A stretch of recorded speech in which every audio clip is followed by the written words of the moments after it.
Assalamualaikum warahmatullahi wabarakatuh. Selamat datang di podcast tentang pembelajaran berbasis media dari pembelajaran pendidikan agama Islam. Sudah bersama kita narasumber kita yang paling top dan mentereng. Silahkan untuk memperkenalkan diri. Saya Muhammad Zaki Ar-Rasyidi. Dan saya sebagai narator atau pembawa yaitu Ahmad Zaki.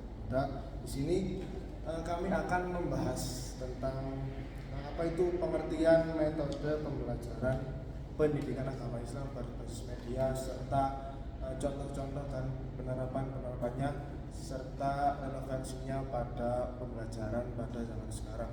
Baik, kita mulai dengan sebuah penjelasan bahwa semakin berkembangnya teknologi, maka pembelajaran itu juga ikut berkembang menyesuaikan zaman. Makanya pada pembelajaran pada zaman ini itu bisa dilakukan melalui berbasis media. Jadi tidak hanya melulu tentang menulis di papan tulis ataupun kita didikte oleh seorang guru untuk dituliskan dalam buku, tapi kita sebagai pengajar dalam ini itu dituntut untuk bisa memanfaatkan media. Apa sih media itu? Berbasis media itu berarti memanfaatkan alat bantu seperti audiovisual atau digital. Contohnya akan dijelaskan pada pembicaraan selanjutnya.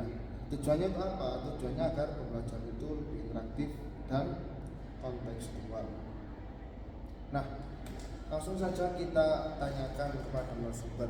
Menurut narasumber, bagaimana prinsip-prinsip metode pembelajaran pendidikan agama Islam itu yang berbasis media? Mungkin bisa dijelaskan dari perspektif manapun. Silakan. Ya, terima kasih kesempatannya Mas Safri. Jadi di sini kita membahas tentang metode pembelajaran PAI berbasis media. Tadi sudah dijelaskan juga bahwasanya agar kita itu tidak bosan atau tidak jenuh dengan media, dengan metode ceramah atau dikte atau yang lain. Jadi kita menggunakan media sebagai fasilitas untuk belajar PAI. Selanjutnya adalah pembelajarannya itu prinsipnya media itu menjadi tidak satu arah. Jadi guru dan murid itu interaktif seperti itu. Guru menjadi fasilitator, bukan hanya sekedar ceramah seperti yang saya bilang tadi. Misalnya kita menggunakan media PPT atau audio, jadi kita bisa berinteraksi dengan murid. Misalkan kita menampilkan dalam PPT atau video di proyektor seperti itu, menampilkan materi-materi PAI, misalkan Al-Quran Hadis, kita bisa langsung berinteraksi dengan tanya jawab dengan murid, dan tidak hanya murid mendengarkan saja.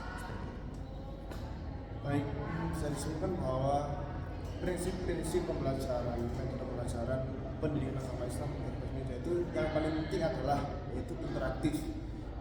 Karena interaktif itu yang membuat berbeda dengan metode pembelajaran yang lama. Itu siswa itu tidak cepat menjadi bosan karena media itu sendiri bersifat interaktif. Nah, selanjutnya langsung saja kita tanyakan, apa sih tujuan dan manfaat pembelajaran media dalam pembelajaran pendidikan agama Islam itu dalam zaman sekarang? Tujuan dan manfaatnya belajar tidak hanya PAI, tapi terkhusus di sini PAI dengan menggunakan media, yaitu menumbuhkan minat belajar agama dengan cara yang modern, tidak lagi klasik seperti itu. Dan kedua, membantu siswa memahami nilai-nilai Islam secara aplikatif.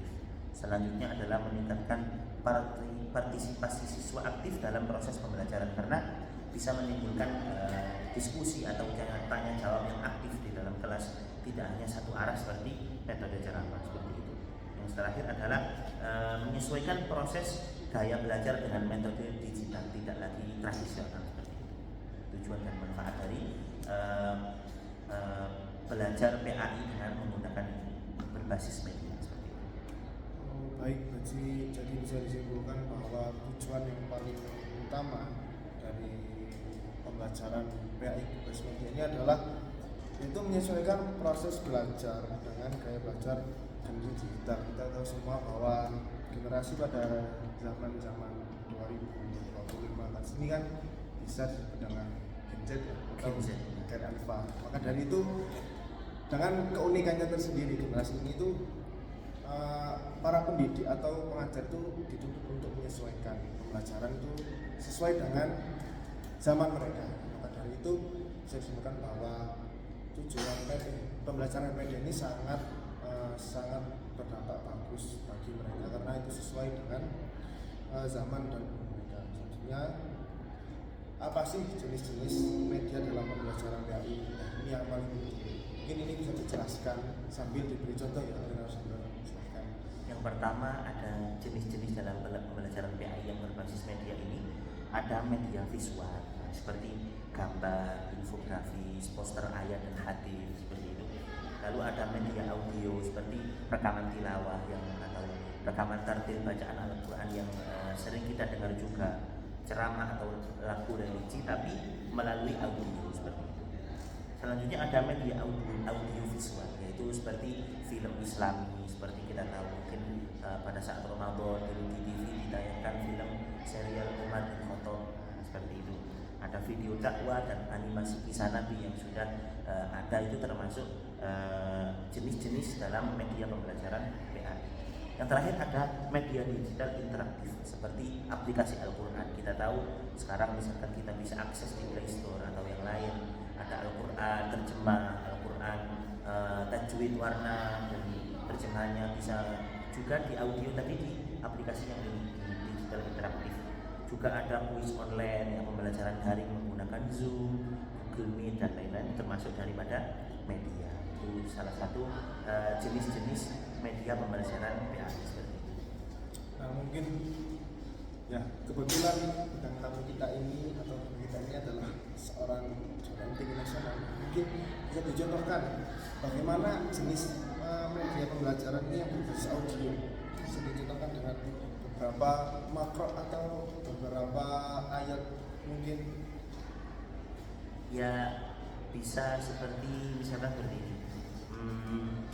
Kita belajar di LKS atau modul pembelajaran siswa sekolah entah itu MTSMI atau MA Madrasah Aliyah. Di situ sekarang kita dicantumkan barcode, seperti itu ada scan kode QR. Misalkan surah di situ dicantumkan surah misalnya Al-Falaq ayat 1 di scan. Bagaimana ngajinya? Langsung muncul rekaman audio misalkan Bismillahirrahmanirrahim dan seterusnya, surah apa dan seterusnya. Itu memudahkan pembelajaran kita agar tidak mudah bosan karena harus mengikuti perkembangan zaman yang semakin kesini menggunakan digital seperti itu. Baik. Nah untuk narasumber sendiri, apakah narasumber itu mempunyai keinginan atau mempunyai ide untuk mengembangkan teknologi yang berbasis pembelajaran media pembelajaran ini yang berbasis media, karena mungkin harus media visual ataupun lebih ke audio karena narasumber adalah seorang kori, mungkin bisa jawab. Ya, Untuk kita sekarang bisa memanfaatkan sosial media seperti Instagram ataupun story WhatsApp, share grup YouTube.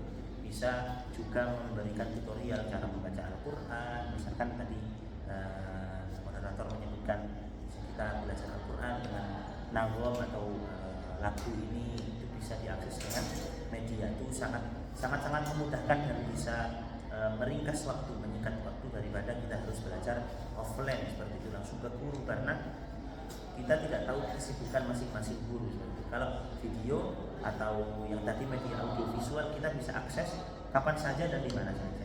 Itu sangat lebih fleksibel dan bisa kita lebih cepat menangkap informasi yang atau ilmu yang belum kita tahu. Setelah itu baru mungkin bisa ditalakikan atau distorkan kepada seorang guru. Wah, menarik sekali ya. Mungkin kita bisa tunggu inovasi dari narasumber ini beberapa tahun atau beberapa bulan lagi untuk segera direalisasikan, mungkin melalui penelitian kembangnya dalam skripsinya atau mungkin yang lain. Nah, menurut narasumber, apa sih tantangan atau kekurangan daripada pembelajaran melalui media ini dalam pembelajaran pendidikan agama Islam pada zaman sekarang? Ya, Secara garis besar ataupun secara detail pun boleh. ya.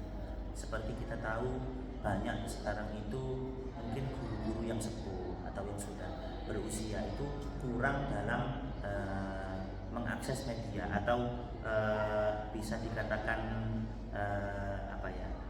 apa istilahnya, gagap teknologi, mengoperasikan PowerPoint, Word itu sudah sangat mungkin perlu pelatihan seperti itu untuk beliau-beliau yang mungkin dulu belajarnya sangat klasik menggunakan buku cetak dan seterusnya. Jadi ini adalah kesempatan juga bagi kita mahasiswa atau siswa yang masih pembelajar yang masih muda ini untuk memanfaatkan media-media yang sekarang ini ada seperti digital seperti tadi. Kita harus bisa mengakses atau mempromosikan PAI dengan berbasis media seperti yang tadi. Yang kedua juga ada tantangannya yaitu akses teknologi yang belum merata. Kita tahu seperti di Indonesia ini tidak semua daerah itu terjamah atau tersentuh oleh media, mungkin apalagi listrik belum masuk bisa jadi, apalagi akses seperti laptop, HP, sinyal dan lain-lain. Itu adalah tugas pemerintah kita untuk meratakan fasilitas belajar yang kiranya bisa merata. Di Indonesia punya hak yang sama, misalkan kita di Malang punya hak belajar memakai wifi, memakai lab komputer secara gratis. Maksudnya pada saat belajar itu memudahkan, mungkin bisa pemerintah meratakan itu di daerah-daerah yang pelosok seperti itu. Itu sangat berpengaruh untuk ke depan. Lalu yang ketiga adalah kemungkinan distraksi dari penggunaan internet, sama juga masalah sinyal.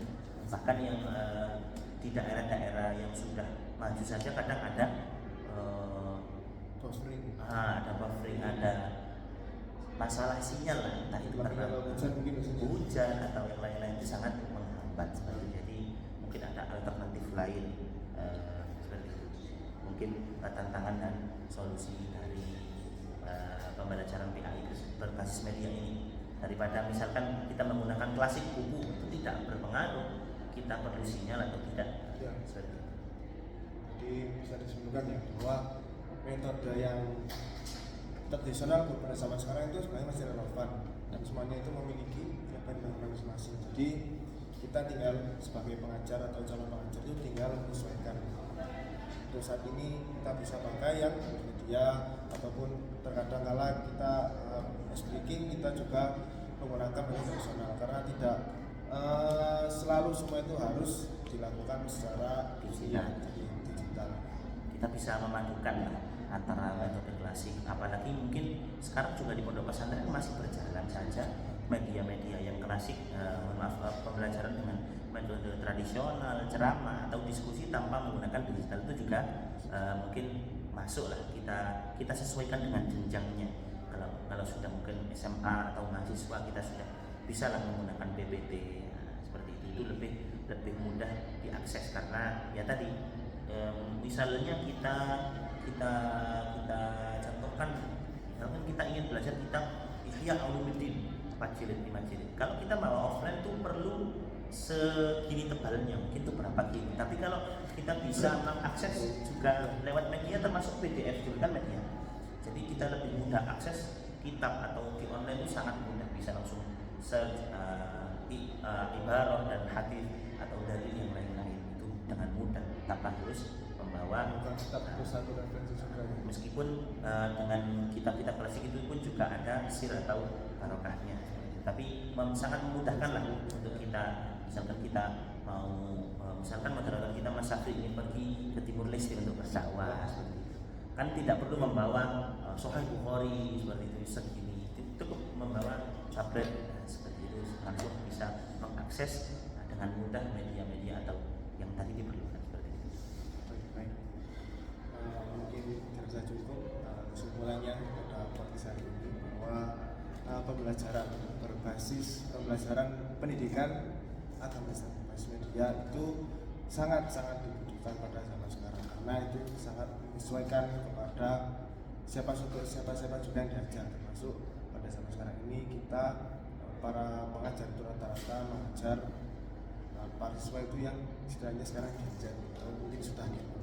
Maka dari itu, nah, dengan adanya pembelajaran berbasis media ini itu menjadi pembelajaran interaktif dan membosankan, maka itu sangat cocok dengan para siswa yang sudah sekarang belajar. Dan juga tidak boleh dilupakan bahwa media tradisional itu juga perlu terkadang. Jadi kita tidak bisa menyerahkan sepenuhnya atau meninggalkan sepenuhnya, maka semuanya kita harus melihat kondisi dan situasi. Kita cukupkan saja. Terima kasih untuk narasumber sudah mau memaparkan materi. Sekian dari saya. Wabillahi taufiq wal hidayah. Assalamualaikum warahmatullahi wabarakatuh.